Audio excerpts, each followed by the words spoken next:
Once again, it's a privilege to be welcomed into your homes. Today we are reading from John chapter 14, verse 7 to 14. Jesus said to his disciples, "If you know me, then you will also know my Father. From now on, you do know him and have seen him." Philip said to him, "Master, show us the Father, and that will be enough for us."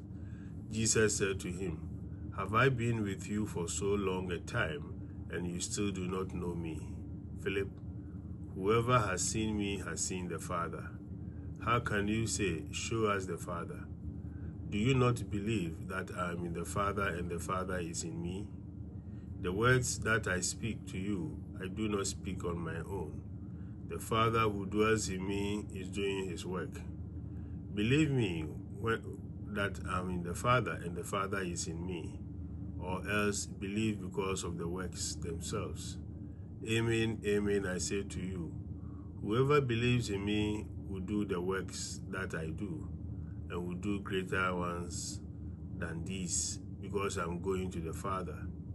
And whatever you ask in my name, I will do, so that the Father may be glorified in the Son. If you ask anything of me in my name, I will do it." We can easily identify with Philip's request to Jesus at the beginning of the reading. "Let us see the Father, and then we shall be satisfied." Philip speaks out of the awareness that ultimate satisfaction is to be found in seeing God, in being in communion with God. We often live with a sense of dissatisfaction. We are aware of desires and longings in us that are not fully satisfied. There are moments when we can feel wonderfully happy, happier than we could ever have imagined, when, like Peter on the Mount of Transfiguration, we say, "It is good for us to be here." Sooner or later, we are made aware of some unfulfilled longings in us. We sense an unease, a restlessness, a kind of emptiness that is never fully fulfilled. That is because we are made for something which this world cannot fully give us. St. Augustine said, "Our hearts are restless until they rest in God."